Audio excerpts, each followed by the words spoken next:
नमस्कार। एक बार पुनः आप सभी को आपके अपने ऑनलाइन क्लासेस में स्वागत है। और आज हम बात करने वाले हैं वेरी इंपॉर्टेंट और बहुत ही इंटरेस्टिंग पॉइंट डाइजेशन सिस्टम के बारे में कि डाइजेशन सिस्टम किस तरीके से होता है और पाचन क्रिया जो स्टार्ट कैसे होती है। आज हम लोग इसके बारे में डिस्कशन करेंगे और गहराई से जानने का प्रयास करेंगे, जो कि विभिन्न प्रतियोगी परीक्षाओं और सामान्य से परीक्षाओं में भी ये पूछा जाता है। तो चलिए स्टार्ट करते हैं। पाचन तंत्र। पाचन तंत्र की यदि बात की जाए तो जो भोजन हम लोग खाते हैं उस भोजन को जो जटिल कार्बनिक पदार्थ होता है उसको सरल कार्बनिक पदार्थ में तोड़ना या जटिल से सरल, या कह लीजिए जो जटिल कार्बनिक पदार्थ होते हैं, कार्बनिक पदार्थ, और कैसे होते हैं ये जटिल होते हैं, इनको सरल में तोड़ना, सरल अणुओं में तोड़ना, सरल अणुओं में तोड़ना ही वो प्रक्रिया क्या कहलाती है? पाचन कहलाती है। मतलब ये हुआ कि भोजन के जटिल कार्बनिक पदार्थों को सरल कार्बनिक अणुओं में तोड़ना, सरल अणुओं में तोड़ना ही पाचन कहलाता है, ही पाचन कहलाता है। यदि बात करें कि पाचन तंत्र की जो प्रक्रियाएं होती हैं वो कई सिस्टम में होती हैं। आइए इस फिगर को माध्यम से हम लोग समझते हैं, बहुत ही आसानी से समझेंगे। पाचन स्टार्ट होता है मुख से, जो कि मुख है, और ये पाचन मुख से लेकर के जो रेक्टम होता है यानी कि गुदा, रेक्टम के पूरे अंग को जो यहाँ से मुख से लेकर के रेक्टम तक की प्रक्रिया को हम आहार नाल कहते हैं। क्या कहते हैं? आहार नाल कहते हैं। इस पूरे प्रक्रिया को हम आहार नाल कहते हैं और ये आहार नाल में ही भोजन जो है, भोजन का पाचन होता है। चलिए एक एक समझते हैं। जो भोजन पचता है आहार नाल में वो कई चरणों में पचता है। इसमें पाचक अंग है जो कि जिसमें पाचन होता है। आहार नाल का प्रथम भाग जो है ये मुख से स्टार्ट होता है। कहां से स्टार्ट होता है?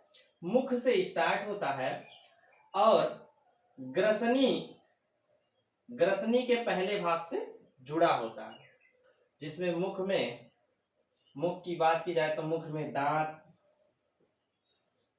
जीभ,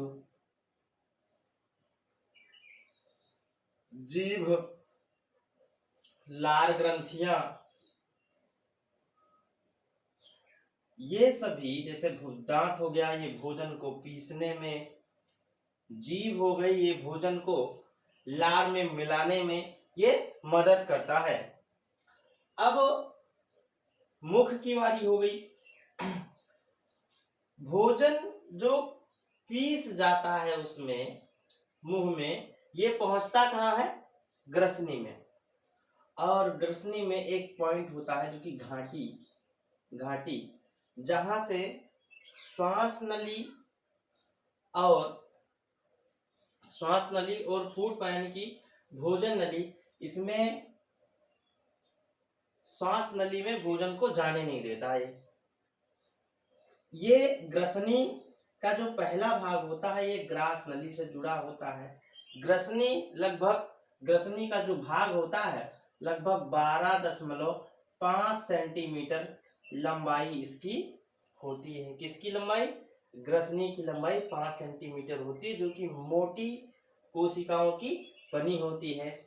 अगर आगे की बात करें ग्रसनी के आगे तो ग्रास नली आती है। कौन सी नली? ग्रास नली आती है। और ग्रास नली यहां से लेकर के जो ये पॉइंट आपको दिख रहा है, ये पॉइंट जो बड़ा सा, ये आमाशय का है। आमाशय के पहले भाग से और ग्रसनी के अंतिम भाग की जो बीच की दूरी होती है या बीच का जो हिस्सा होता है, हम उसको ग्रास नली कहते हैं। कौन सा नली कहते हैं भैया? ग्रास नली कहते हैं या ईसोफेगस कहते हैं। ये बात हुआ। अब ग्रास नली ये मोटी कोशिकाओं की बनी होती है, गोलाकार थैली होती, गोलाकार नलिका होती है, जिसके माध्यम से मुख के द्वारा भोजन आमाशय में पहुंचता है। एक बात और क्लियर कर दें, यहाँ पर कोई भी भोजन का पाचन नहीं होता है, ये केवल एक ट्रांसपोर्टेशन का काम करती है ये नलिका। आगे चलते हैं। आमाशय। अब ग्रास नली के अंतिम भाग और छोटी आंत के प्रथम भाग की बीच में जो हंसिया के जैसे आकार का जो ये भाग है, इसे ही हम आमाशय कहते हैं या स्टमक कहते हैं। स्टमक कहते हैं, आमाशय या स्टमक कहते हैं, जिसमें भोजन का स्टोरेज होता है। क्या होता है? गोदाम है, ये भोजन का गोदाम है, स्टोर होता है। लगभग 1.5 किलोग्राम फूड को ये स्टोर कर सकता है। कितना भैया? लगभग 1.5 किलो भोजन को ये स्टोर कर सकता है। अब इसके 3 भाग होते हैं। किसके? आमाशय के जो हैं ये 3 भाग हैं। पहला भाग हो गया कार्डियक, ये लिखा हुआ है यहाँ पे भी। पहला भाग हो गया कार्डियक, जो बीच का भाग, ऊपर का भाग कार्डियक, और जो बीच का भाग है ये फंडिक, और जो नीचे का भाग है, इसके नीचे का भाग जो पाइलोरिक कहलाता है। यानी कि आमाशय के 3 भाग होते हैं। पहला कार्डियक, दूसरा फंडिक और तीसरा पाइलोरिक। ये 3 भाग हो गया। इसी में HCl नामक अम्ल पाया जाता है। कौन सा अम्ल पाया जाता है? HCl हाइड्रोक्लोरिक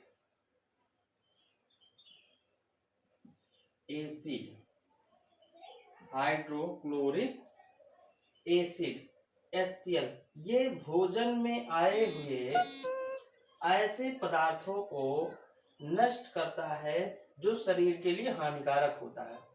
ऐसे पदार्थों को नष्ट करता है जो शरीर के लिए भी हानिकारक होता है। ये बात हो गई। अब जो भोजन है, यहाँ पर पित्तीय पित्ताशय रस, इसके बीच में लगभग 150 ग्राम का 1.5 ग्राम का चॉकलेटी कलर का आग्नेयाशय वाला भाग होता है। कौन सा भाग होता है? आग्नेयाशयी भाग होता है। आग्नेयाशय, जिसे इंग्लिश में पैनक्रीज कहते हैं। और यह पत्ती के समान आकार, पत्ती के समान संरचना होती है इसकी, जो कि आमाशय पर ये आमाशय के बगल ही चिपका रहता है। और इसके ठीक अपोजिट में यकृत का भाग होता है, जो लगभग 1.5 किलोग्राम का होता है। ये विभिन्न प्रतियोगी परीक्षाओं के लिए बहुत महत्वपूर्ण है। 1.5 किलोग्राम का यकृत होता है।